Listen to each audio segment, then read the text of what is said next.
चलिए, आज के सेशन को स्टार्ट करते हैं और आज के सेशन को स्टार्ट करने से पहले प्रेम से बोलेंगे राधे राधे। लास्ट सेशन में मैंने आपको दो बातें बताई थी। दोनों फैक्टर इस चैप्टर के लिए बड़े इंपॉर्टेंट है। पहला मैंने आपको बताया था कि आप जब भी वैल्यू निकालोगे गुड्स की, तो आप ये देखोगे कि जो आपके पास जिस प्रेमाइसेज में आग लगी है, उस प्रेमाइसेज के अंदर जो स्टॉक है वो फिजिकली कितना अवेलेबल था। क्योंकि जो स्टॉक आपका फिजिकली अवेलेबल होगा, डेफिनेटली उसी का नुकसान हुआ होगा। मेरी बात क्लियर है? वही जला होगा। मैं फिक्स्ड एसेट्स की बात नहीं कर रहा हूं, मैं ओनली फॉर मैं स्टॉक की बात कर रहा हूं। ठीक है, क्योंकि 99% केस के अंदर क्वेश्चन आपका स्टॉक से रिलेटेड ही आता है। एक पॉइंट तो ये था, जैसे मान लो कभी कभार किसी गुड्स का हो सकता है कि आपने बिलिंग कर दी हो, लेकिन गुड्स आपने डिस्पैच ना किया हो, डिलीवर ना किया हो, आपके प्रेमाइसेज के अंदर ही अवेलेबल हो, आग लग गई, तो वो माल भी उसमें इन्वॉल्व होगा। तो सेल से बाहर निकालना, स्टॉक को बढ़ाना है। मेरी बात क्लियर है? दूसरा, कभी कभार ऐसा हो सकता है कि आपने गुड्स खरीद दिया, ऑर्डर हो गया, सब कुछ हो गया, पेमेंट कर दिया, बिलिंग बना दी और आपने बुक्स में रिकॉर्ड कर दिया, लेकिन गुड्स अभी भी इन ट्रांजिट है। तो यानी कि आपने परचेज को बढ़ा रखा, लेकिन गुड्स तो आया नहीं, तो उसमें उस केस के अंदर आपको परचेज को वहां से कम करना पड़ेगा। तो यानी कि आपको प्रैक्टिकली और लॉजिकली इस बात को बेहद ध्यान रखना पड़ेगा कि हमारे पास जो फैक्ट्री के अंदर जिस प्रेमाइसेज पर आग लगी है, उस प्रेमाइसेज के अंदर क्या वो स्टॉक अवेलेबल है, तो उसको काउंट करेंगे। जो स्टॉक अवेलेबल नहीं है लेकिन रिकॉर्डेड है, तो उसको हम वहां से क्या करेंगे, इग्नोर करेंगे, यानी उसको वहां से उसका इंपैक्ट हटाएंगे। ठीक है, एक केस तो ये था। दूसरा, मैंने आपको ये भी बताया था कि कभी कभार क्या होगा कि आपके पास जो आपकी प्रैक्टिस है, प्रैक्टिस का मतलब जो आप इन्वेंटरी को शो करते हो बुक्स ऑफ अकाउंट्स में, वो हो सकता है कि आप एट कॉस्ट प्राइस पे ना करके ज्यादा पे करते हो। ज्यादा का मतलब क्या है? नॉर्मली मान लो मेरी जो इन्वेंट्री है, इन्वेंट्री जो वैल्यू है 100 रुपए, कितनी बेटा? 100। क्वेश्चन बोलता नहीं, हमारी प्रैक्टिस तो ये कि हम 90% पर मेंटेन करते हैं। कभी कभार ऐसा होगा कि प्रैक्टिस हमारी ऐसी है कि हम 110 यानी कि स्टॉक से 10% ज्यादा पर उसको क्या करते हैं, शो करते हैं। तो इन सारे के सारे केसेस के अंदर आपकी इन्वेंट्री इस केस में देखो तो 110 रुपये हो जाएगी, इस केस में देखो 90। ये इसका मतलब है ये आपने बुक्स ऑफ अकाउंट्स में दिखा रखी है, इतनी पर इन्वेंट्री आपने शो कर रखी है। लेकिन क्योंकि हम वैल्यू ऑफ इंश्योरेंस क्लेम कर रहे हैं, तो उस केस के अंदर हमें इन्वेंट्री ओनली फॉर क्या चाहिए, 100 पर ही चाहिए। 100 पर कैसे, क्या मतलब है? मतलब मैं ये तो 100 पर है, ये इसमें कोई चेंज नहीं करना है। इस केस के अंदर इन्वेंट्री आपकी 110 रुपए है, वो 110% पर है इन्वेंट्री की कॉस्ट के पर, लेकिन हमें 100% के बराबर चाहिए, तो आ गया 100।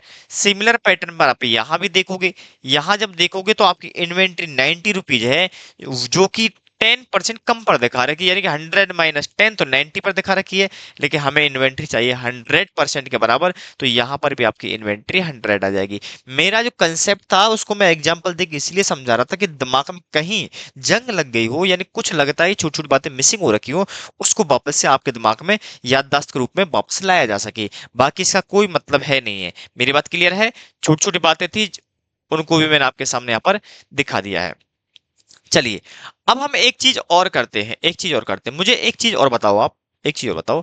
जैसे मान लो आपका प्रीवियस ईयर है, एक है करंट ईयर। ठीक है, मैं रेट ऑफ जीपी की बात कर रहा हूं, रेट ऑफ जीपी। जब भी हम वैल्यूएशन करते हैं इन्वेंट्री की, तो हम हमेशा रेट ऑफ जीपी भी लेते हैं, क्योंकि हमें सेल्स में से कौन सा कंपोनेंट हटाना होता है, प्रॉफिट वाला कंपोनेंट हटाना होता है।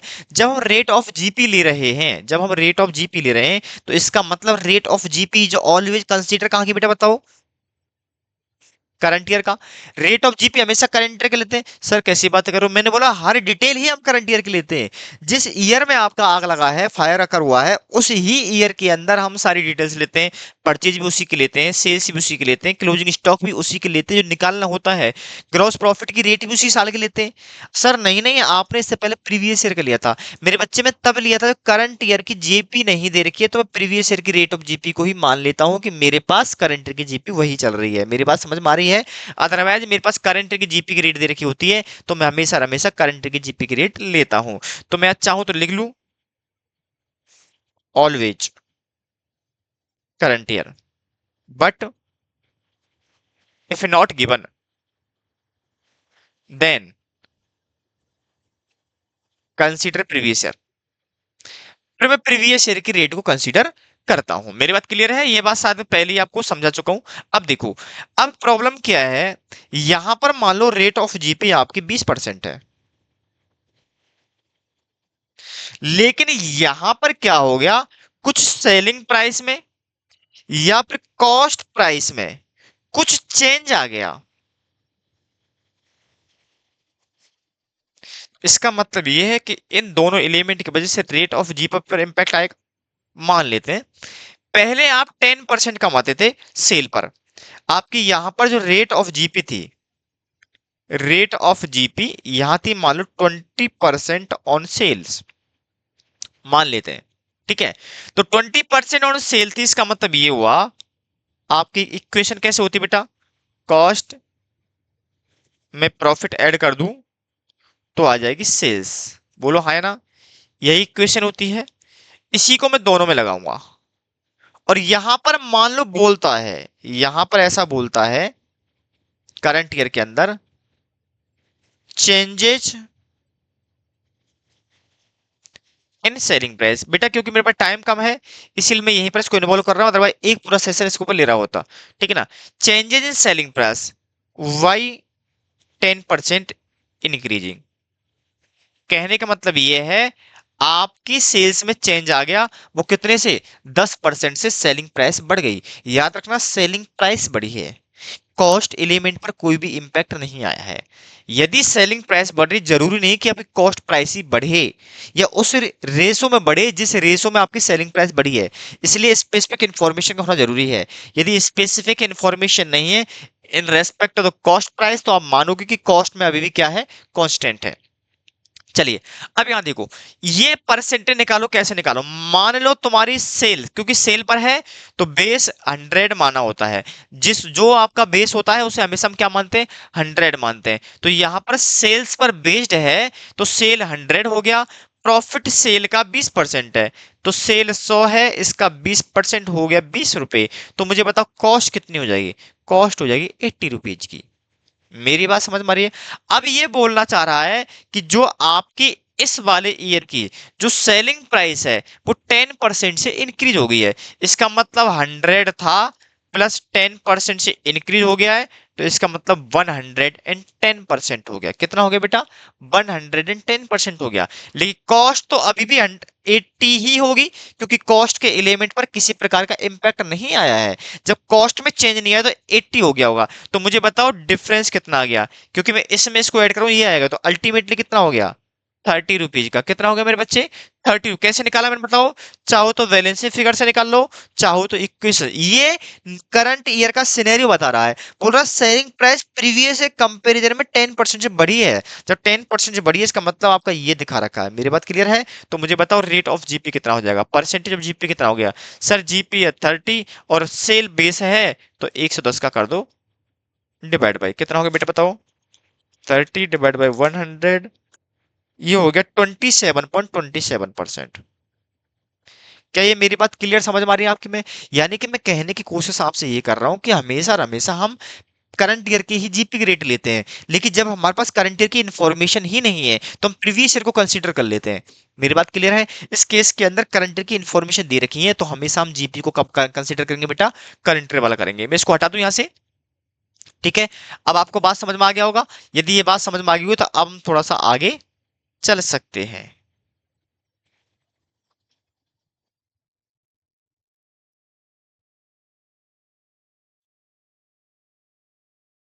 चलिए, अब हम आते हैं सीधे क्वेश्चन पर। मैंने आपको दो क्वेश्चन और दिए प्रैक्टिस के लिए, मतलब जो मुझे कराना है यहाँ पर।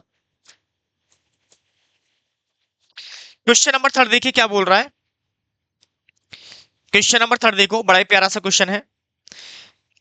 On 10th August 2004 A godown of A firm catch fire, fire पकड़ ली गई है भैया, फायर आग लग गई है। From the following figures ascertain the loss of stock suffered by firm. Loss of stock है यहाँ पर, स्टॉक था 1 अप्रैल 2003 को, इतने का था। परचेज थी, मैं इसको साथ के साथ लिखता चलूं, मेरा काम आसान हो जाएगा। चलिए, क्वेश्चन नंबर थर्ड, मैं इसको यहां लिख लेता हूं टाइमलाइन में। जिससे मुझे थोड़ा सा कैलकुलेशन में आसानी आ जाएगी। और क्या क्या लिखा हुआ देखिए, बोल रहा है कि 10 अगस्त को फायर लगी है। इसका मतलब ये 10 अगस्त 2004 है। ठीक है। और यदि स्टॉक ओपनिंग अप्रैल का है तो इसका मतलब 31 मार्च होगी है 2004। और 1/4/2003 ये होगा। ठीक है ना। चलिए, बोल रहा है 1 अप्रैल 2003 को ओपनिंग स्टॉक था 679,500 का। तो यहां पर जो इन्वेंट्री थी कितने का था? 679,500 का। ठीक है। Purchase during the year ended 31 मार्च 2004, यानी कि प्रीवियस ईयर की बात कर रहा है। तो 28,000, सॉरी, लैख 60,500। ये परचेज है इस पीरियड की। इस पीरियड की सेल्स भी दे रखी होगी। सेल्स बोल रहा है भैया 34 लाख है। 34 लाख है। आगे बोला गया स्टॉक दे रखा 31 मार्च 2004 को। तो यहां पर ये है ओपनिंग स्टॉक और ये है इसका क्लोजिंग स्टॉक। ये प्रीवियस ईयर की फुल डिटेल हमारे पास आ गई है। कितना है? 5,10,000। आगे क्या बोल रहा है? Purchase from 1 April to date of the fire. तो यह इसके बीच के पीरियड की इंफॉर्मेशन है ये, है ना। यहाँ परचेज भी दे रखी होगी, सेल्स भी दे रखी होगी। परचेज कितनी बताओ? 16,36,400। इधर कितना दे रखा? 20 लाख का। एडिशनल इन्फॉर्मेशन क्या है वो भी देख लो। एडिशनल इन्फॉर्मेशन बोल रहा कि value of the sale which stock was agreed to be rupees 137,000। तो यहां लिख दो मैं क्या बेटा?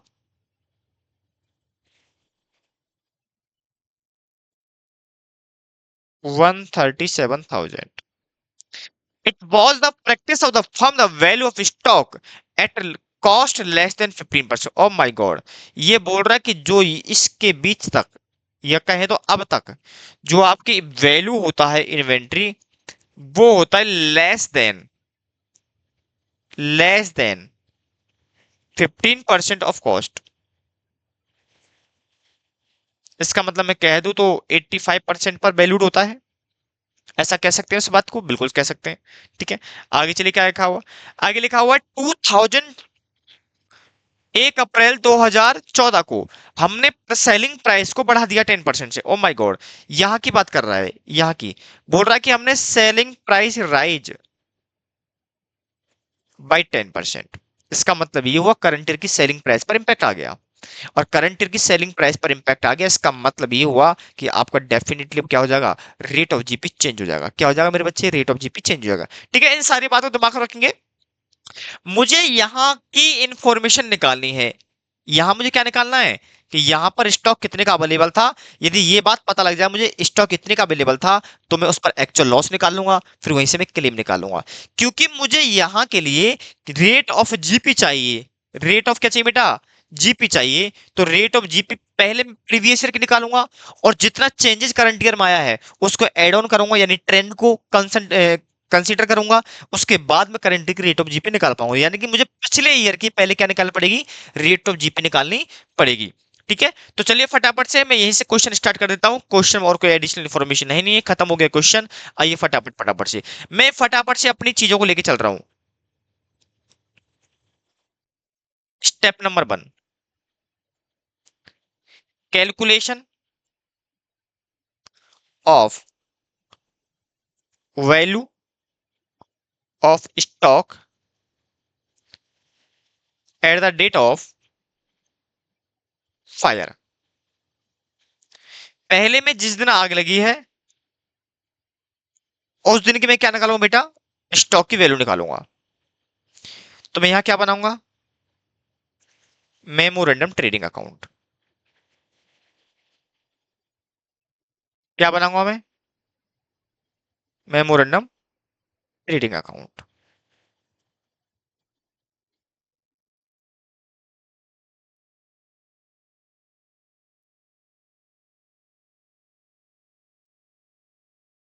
चलिए, memorandum trading account. Memorandum trading account पता है आप क्या आएगा यहाँ पर? तो ओपनिंग स्टॉक कितना होगा, क्योंकि यहाँ पर आपको एट कॉस्ट पे लाना पड़ेगा, तो बाद की बात करेंगे। To purchase by sales by stock at the date of fire, जिसको आप बैलेंसिंग फिगर से भी निकालोगे। और टू लोगे जीपी, कि ये आपको कैलकुलेट करना पड़ेगा, है ना।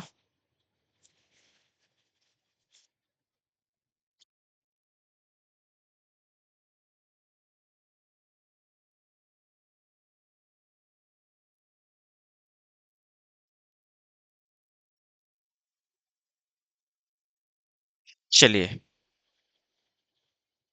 अब देखो क्या है।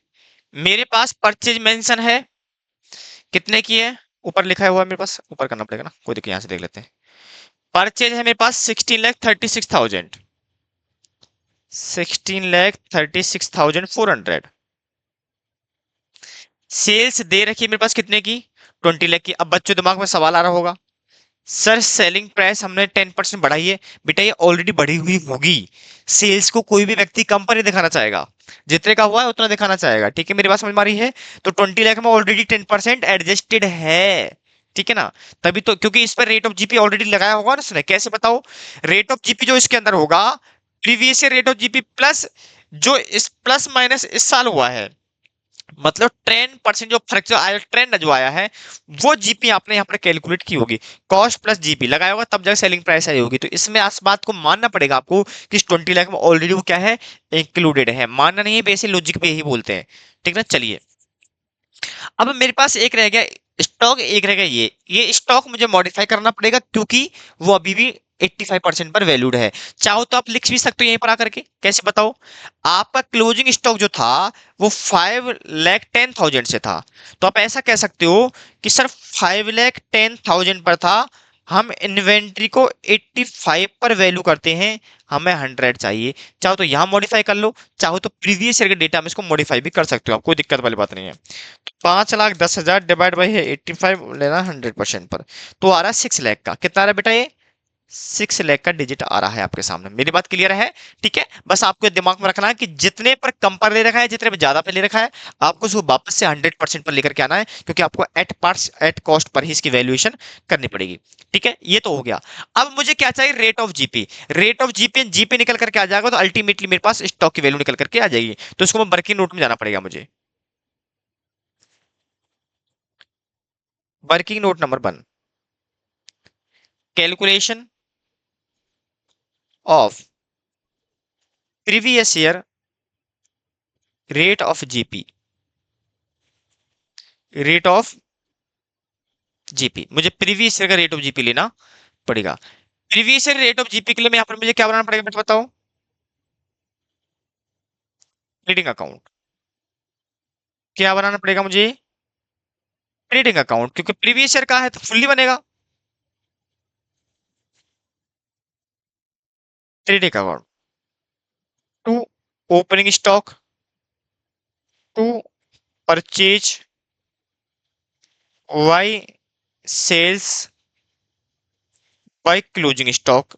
क्लोजिंग स्टॉक में 6 लाख का निकाला है, आपको यहां पर भी कैलकुलेट करना भैया, ये है ना, क्योंकि यहीं से कैलकुलेट हो कैरी फॉरवर्ड होके जाएगा आगे। 85 पर था, आपको 100 पर निकालना है। आप कैलकुलेशन दिखा सकते हो। सेल्स में कोई प्रॉब्लम है नहीं, शायद 34 लाख की है ना। हाँ 34 लाख की है, इसमें कोई प्रॉब्लम है नहीं है। परचेज में भी कोई प्रॉब्लम नहीं है, 28,60,400, 500, इसमें भी कोई प्रॉब्लम नहीं है। ओपनिंग स्टॉक में कोई प्रॉब्लम नहीं है, 679 का है, 679,500 का। बट ध्यान रखना 85 की प्रैक्टिस थी आपकी, याद रखना, ये नहीं बोला कब से प्रैक्टिस लगाई है हमने। 85 की परसेंटेज जो है प्रीवियस ईयर से चलती हुई आ रही है, और जब प्रीवियस ईयर से चलती हुई आ रही है, इसका मतलब आपको उसको पिछले सारे रिकॉर्ड को ठीक करना पड़ेगा। लेकिन करंट ईयर से चीज ऑलरेडी ठीक हो जाएगी, क्योंकि ये करंट ईयर में आएगा कैरी फॉरवर्ड हो करके, ठीक है ना। चलिए, और जो अब आने वाला स्टॉक है वो ऑलरेडी एट कॉस्ट पर ही आएगा, क्योंकि हमने सारी चीज फिगर को ठीक कर दिया है। तो यहाँ पर टू आ जाएगा क्या बेटा, जीपी बैलेंसिंग फिगर से। निकालो फटाफट से, निकालो फटाफट से, निकाल डालो, है ना। ये कितना आ रहा है, सिक्स कितना बेटा, सिक्स 79500 डिवाइड बाई 85 × 100। ये आ रहा है मेरे पास 799 400 कर लो ना इसको। कुछ शायद 12 आ रहा है, लेकिन 400 कर दो राउंड ऑफ में इसको थोड़ा सा, जिससे कैलकुलेशन समझ हो जाएगी, ठीक है ना। तो 799 400 प्लस है 28 60 500, ये हो गया 36 599। सीधा जो ना यार, -34 लाख -6 लाख, ये आ रहा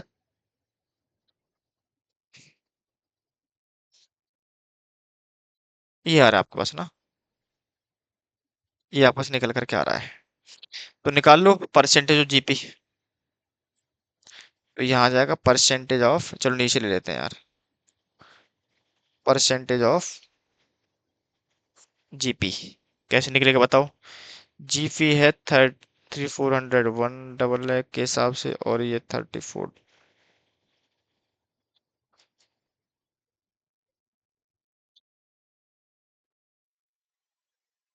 अप्रोक्स 10% आ रहा है इसको ना, अप्रोक्स 10% आ रहा है। चाहो तो अलग से सुरांडो 10.0029 आ रहा है ना, सारे फिगर एग्जैक्टली लोगे तो भी इतना ही आएगा अप्रोक्सीमेटली, ठीक है, ये हो गया।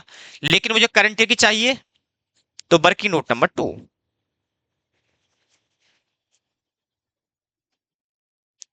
Calculation of current year rate of GP. इसको ध्यान से देखना,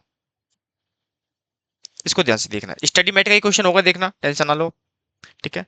रेट ऑफ जीपी, अब देखो, पहले लूंगा मैं क्या, करंट ईयर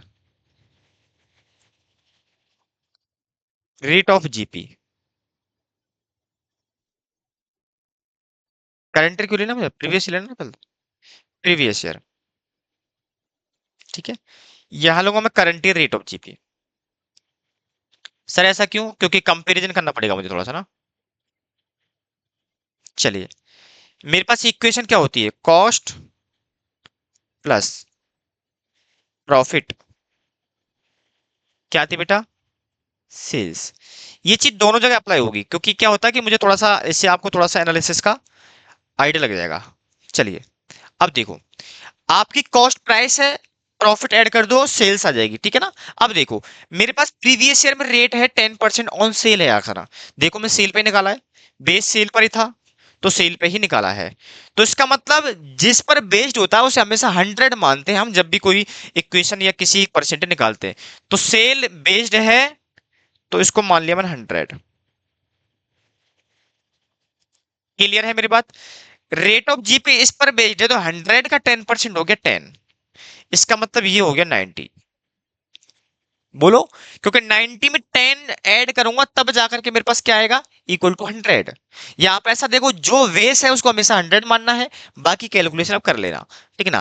करंट ईयर में देखो, बोल रहा है कि ये जो जीपी की रेट है आपकी, ये जो जीपी की रेट है, ये आपकी 10% से इंक्रीज हो गई है।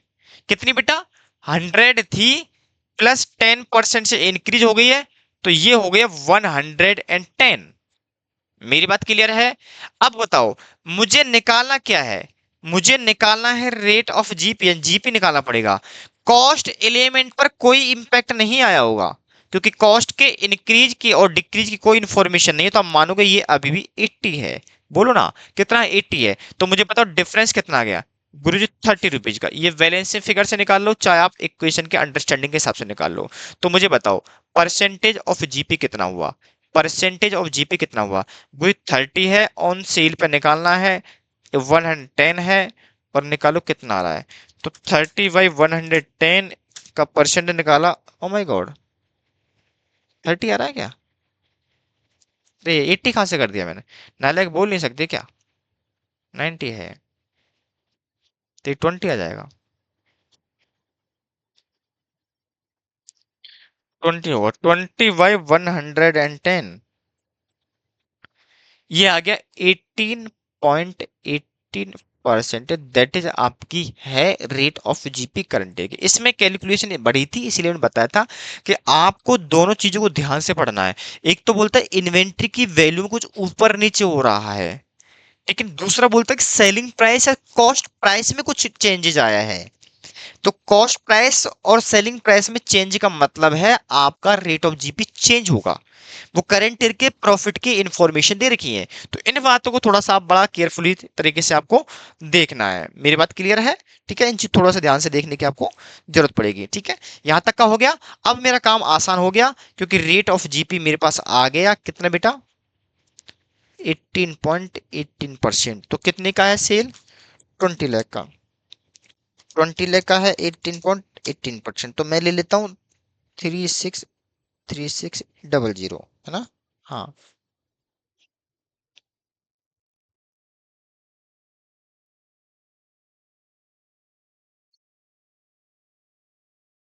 अब निकाल लो आराम से कितना आ रहा है। ये हो गया, प्लस हो गया 6 लाख का हो गया, प्लस 16,36,400, टोटल हो गया 26 लाख। एग्जैक्टली 26 लाख। और ये हो गया, तो ये हो गया 6 लाख का। ठीक है, आराम से निकल करके आ गया, कोई प्रॉब्लम है नहीं है। ये चीजें आपको ध्यान रखनी है, क्या चीज क्या मेंशन है, क्या चीज मेंशन नहीं है। थोड़ी सी बातों को बड़े ध्यान से देखते हुए चलना है, बाकी चीजें आराम से ऑटोमेटिकली रिजॉल्व हो जाती है। ठीक है, चलिए। इसके बाद हमारे पास क्या है बेटा, बताओ। Step number 2, calculation of actual loss of stock. कितने का एक्चुअल लॉस हो गया है, ये बात तो आप जानते ही हो।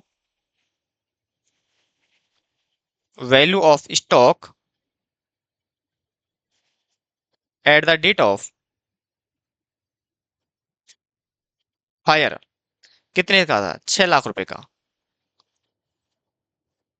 लेस कर दोगे सेल्वेज वैल्यू, कितने का है, ये है 137,000 का। तो बताओ एक्चुअल लॉस कितना आ गया।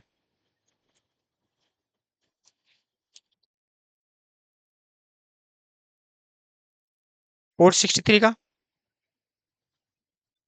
क्या अमाउंट ऑफ पॉलिसी दे रखा है क्वेश्चन में, आंसर नहीं। तो अमाउंट ऑफ पॉलिसी नहीं दे रखा, तो आप ये मान करके चलोगे कि जितने का आपका या सफिशियंट अमाउंट की आपने पॉलिसी ले रखी है, तो आप क्लेम में ले जाओगे।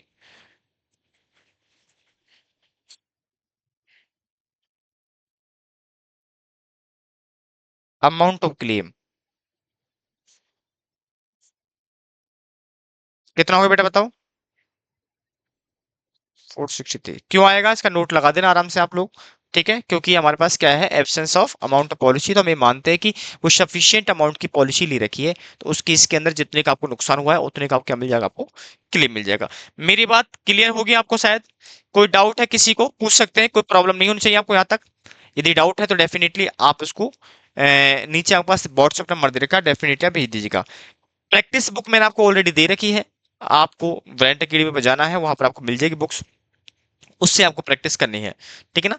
चलिए, एक क्वेश्चन मुझे और करवाना है एबनॉर्मल वाला। एबनॉर्मल का मैं कंसेप्ट बेसिकली आपको समझाना चाहता हूँ। एबनॉर्मल का मतलब क्या होता है, क्यों हम इसको कंसीडर करते हैं, क्योंकि मैंने इसके बेस पर शायद एक भी क्वेश्चन नहीं कराया आपके लिए, और करा दे तो अच्छी बात, नहीं कराया तो एक और देख लीजिएगा। एबनॉर्मल केसेस का मतलब क्या होता है।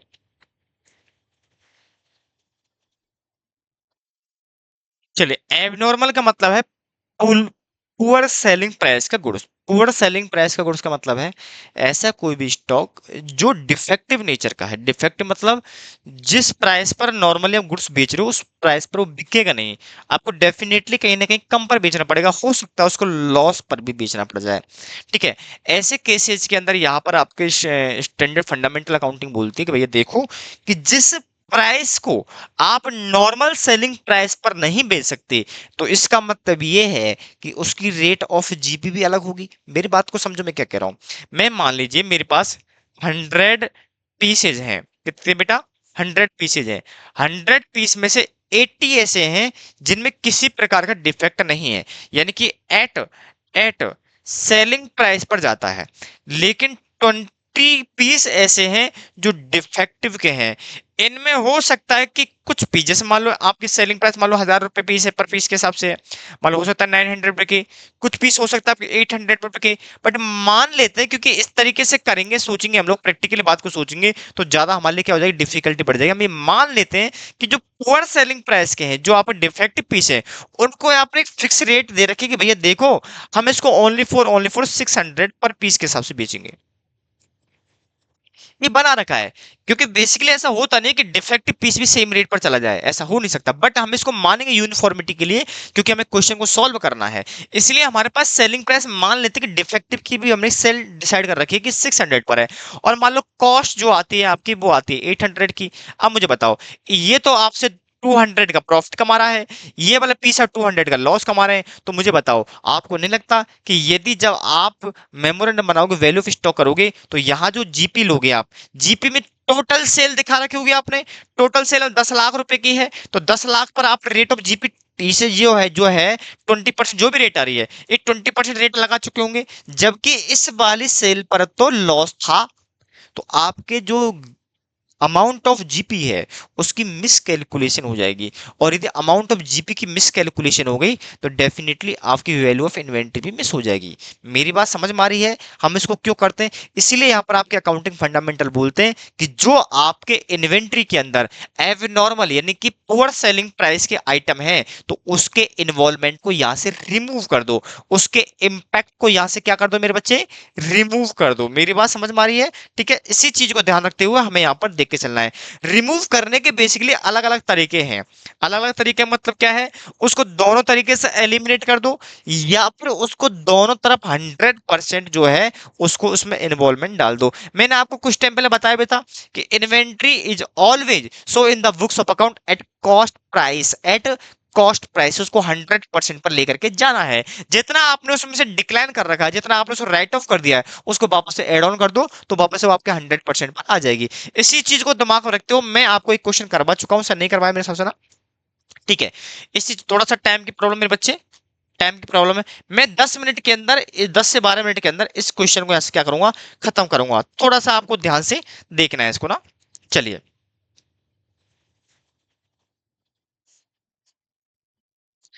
Question number 4। क्वेश्चन नंबर 4 को ध्यान से देखिएगा। मैं पहले फटाफट से टाइमलाइन बना रहा हूं, जिससे चीजें आपको समझ में आराम से आ जाएं। चलिए, क्वेश्चन नंबर कौन सा है? 4 है।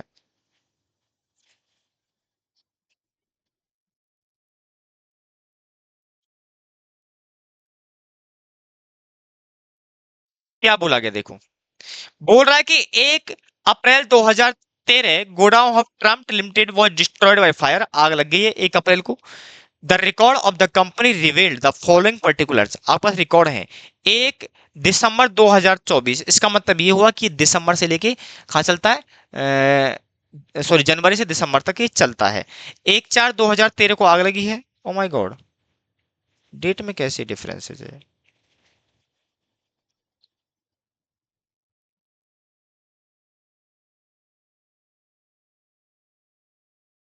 25 हो गए है ना? डेट को चेंज कर लेना एक बार।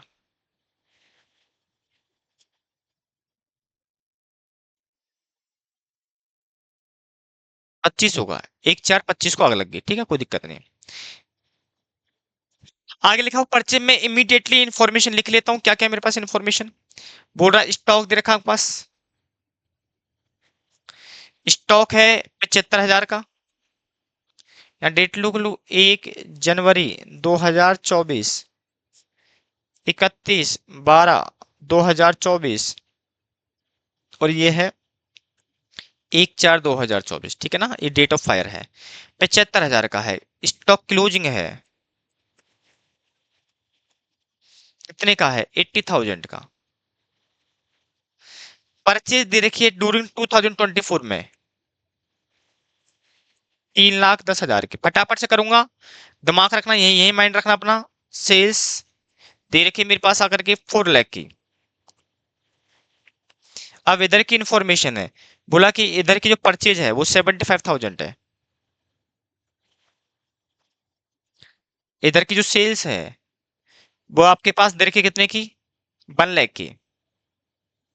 एडिशनल इंफॉर्मेशन है, बोला वैल्यू क्लोजिंग स्टॉक 2025,000, इसको मैं अभी के लिए होल्ड कर देता हूँ, ठीक है ना, या इसको समझ लो एक बार के लिए क्या कहना चाहता है। In value closing stock of 2024, 5,000 was write off whose cost was 4,800। आपके पास ये नहीं बताएगा कि कब की बात कर रहा है, जिसका मतलब क्लोजिंग की बात कर रहा होगा, क्योंकि हमेशा और हमेशा वैल्यू किसकी होती है, क्लोजिंग इन्वेंट्री की, ठीक है। तो क्लोजिंग इन्वेंट्री में हमने एक 5,000 का एक स्टॉक है, जिसमें से हमने 4,800 की जो वैल्यू है उसको राइट ऑफ कर रखा है। एक मिनट को क्या बोल रहा है।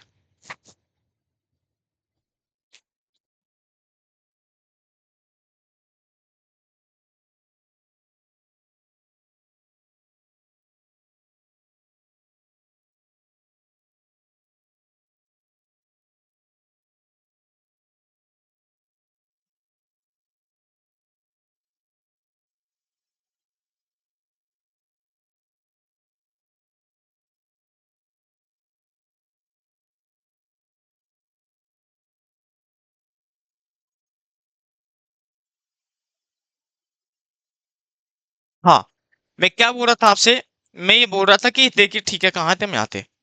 हमसे बोला गया कि भैया देखो, आपके पास एक क्लोजिंग स्टॉक है, जिसको सॉरी क्या पढ़ रहे हैं हम लोग ना, गलत पढ़ रहे हैं, watch write off whose cost 4,800, 5,000 से राइट ऑफ कर रखा है, जिसकी वैल्यू कितनी है, 4,800। इसका मतलब ये हुआ कि हमें इसके जो इम्पैक्ट है उसको रिमूव करना है। रिमूव सिंपल है, हमने 5,000 लेस कर रखा है, तो 5,000 वापस से ऐड कर देंगे हम। बात मेरी समझ में आ रही है।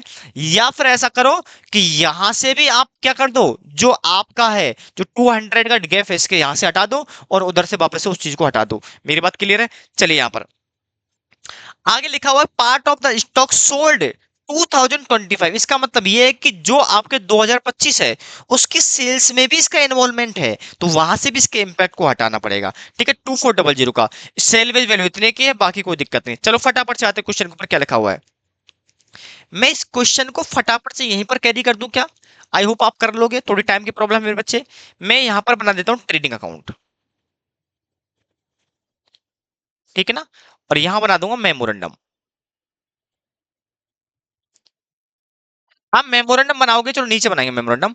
मेमोरेंडम बनाने के लिए आपको नॉर्मल और एबनॉर्मल दोनों को अलग अलग करना पड़ेगा। चाहो तो कर सकते हो, चाहो तो डायरेक्टली भी कर सकते हो ट्रीटमेंट, लेकिन दिक्कत थोड़ी आपको पड़ जाएगी हल्की से ना, इसीलिए कोशिश करना कि आप दोनों को अलग अलग बना पाओ। ये मेमोरेंडम थोड़ा बेटा टाइम का प्रॉब्लम है, अभी कहीं जाना है, दिक्कत ये है ना।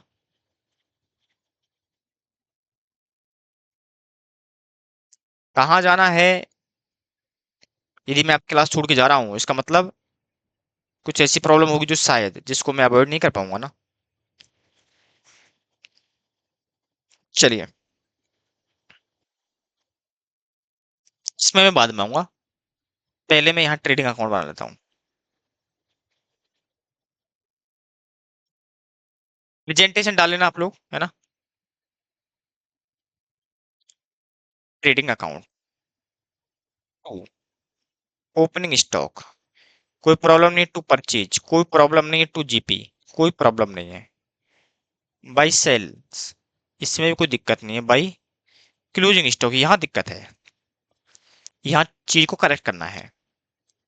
चलिए ओपनिंग स्टॉक कितने का बताओ, 75,000 का। परचेज कितने, ये कितना है, इसको अंदर रखना है यहाँ पर, 310 की है, और ये मेरे पास 4 लाख की है। वो ये बोल रहा है कि आपके पास 80,000 का सामान है, लेकिन 5,000 राइट ऑफ कर रखा है, तो मुझसे वापस से ऐड बैक करना पड़ेगा। इसको मैं ऐसे भी कर सकता मेरे बच्चे, इसको मैं ऐसे भी कर सकता था कि मैं इसमें ओनली फॉर 200 ऐड कर दूं, क्योंकि 4,800 की कॉस्ट है जो मुझे रखनी है, बोलो है ना। तो मैं इस चीज को थोड़ा सा वैसे भी 200 का ट्रीटमेंट कर कर यहाँ से पूरा कितना हटा दूं, 4800 रुपए। यहाँ से कितना हटा दूं, 48 रुपए, सॉरी सॉरी, यहाँ से माइनस कर दूं 200 का, और यहाँ से क्या करूं, उसको मैं हटा दूं पूरा, है ना। बट मैं सेकंड थीम पर नहीं जाऊंगा क्योंकि थोड़ा सा बेटा हल्का सा है ना। कभी मौका मिलेगा तो डेफिनेटली सेकंड पार्ट की बात करूंगा इसकी मैं। तो 485,000 है ना। 74 ये आ गया 1 लाख का। परसेंटेज निकाल लो कितना आ रहा है। 25%। 1/4। 25%। अब यहाँ देखो, यहाँ पर आपका ओपनिंग स्टॉक आएगा,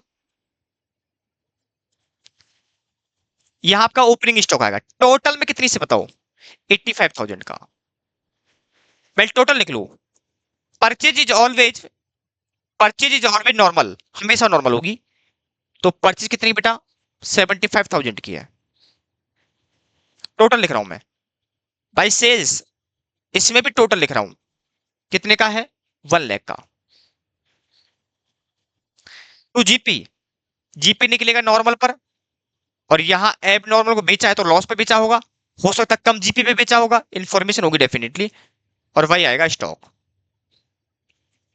चलिए देखो, यहां क्या बोला गया है, बोला गया कि 85,000 है। यहां बोला गया था कि 4,800 का स्टॉक था जिसको 5,000 हमने राइट ऑफ कर दिए थे, तो उसको एड बैक किया था हमने। इसका मतलब ये हो कि 8500 के अंदर आपस 4800 का हमारे पास एक एबनॉर्मल नेचर का भी है। ये एबनॉर्मल है, ये नॉर्मल है, ये टोटल है। क्लियर है, याद रखना जितने की कॉस्ट है उतने का ही आपके पास कहां जाएगा। मैंने क्या बोला था, आपकी नॉर्मल हो या एबनॉर्मल, उसको एट 100% कॉस्ट पर लेना है। जब उस एबनॉर्मल वाले नेचर की गुड्स की कॉस्ट 4800 है, याद रखना आपने यहाँ 5,000 को एडजस्ट किया था क्योंकि वो आपने राइट ऑफ किया था, एड बैक करके उसका एलिमेंट कर, उसको आपने क्या कर दिया वहां से, उसके एलिमेंट को, सॉरी उसके इंपैक्ट को क्या कर दिया, एलिमिनेट कर दिया। मेरी बात समझ में आ रही है। लेकिन क्योंकि मुझे यहाँ पर दोनों की वैल्यूएशन चाहिएगी, क्योंकि जब जलेगा तो उसमें नॉर्मल भी स्टॉक जलेगा और एब नॉर्मल भी जलेगा, इसलिए मुझे दोनों को अलग अलग करना पड़ेगा। बट दोनों की कॉस्ट हमेशा लोगे किस पर, एट एक्चुअल कॉस्ट पर ही, जो आपकी कॉस्ट दिखा रखी है। तो 5,000 राइट ऑफ किए थे, बट इसकी जो वैल्यू थी वो थी 4800 की। मेरी बात क्लियर है, तो बताओ नॉर्मल कितना हो गया, 8500 माइनस 4800, 80,200 का हो गया नॉर्मल। परचेज हमेशा नॉर्मल ही होती है, तो यहाँ एब नॉर्मल होगा नहीं। जीपी हम निकालेंगे, और जीपी नॉर्मल पर कमा सकते हैं और एब नॉर्मल पर भी कमा सकते हैं, बट आपकी स्टेटमेंट में आज तक ऐसा क्वेश्चन आया नहीं है जहां पर एब नॉर्मल पर भी प्रॉफिट कमाया गया हो। प्रॉफिट कमाया गया होगा लेकिन कम रेट पर कमाया जाता है, बेसिकली वो नहीं दे रखी होती है। तो हम ये मान के चलेंगे जो इन्फॉर्मेशन उसी पर काम चलेंगे। सेल्स में देखो क्या बोला गया, सेल्स में बोला गया कि आपने 2025 में से एबनॉर्मल जो स्टॉक था उसका पार्ट आपने बेच दिया है। कितने पर बेचा है, 400 के लॉस पर, जो कॉस्ट कितने का था, 2400 रुपए का। इसका मतलब ये हुआ आपने सेलिंग प्राइस कितने की है, एक मिनट को ना।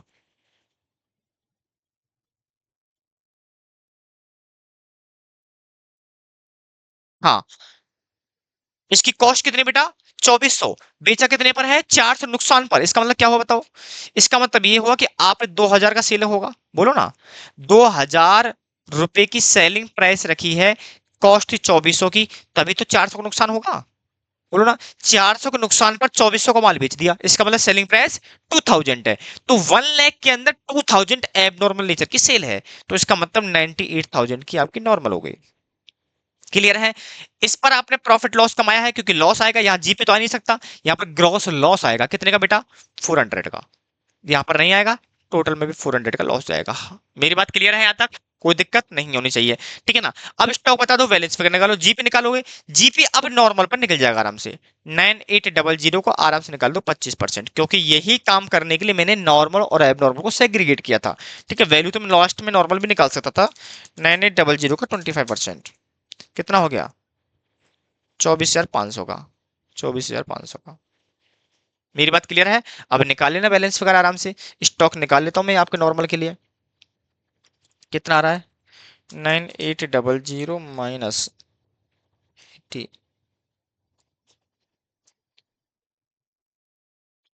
200 है। एक मिनट रुको ना यार, अच्छा मैं तभी तो सोचू तेरे फिर क्या था।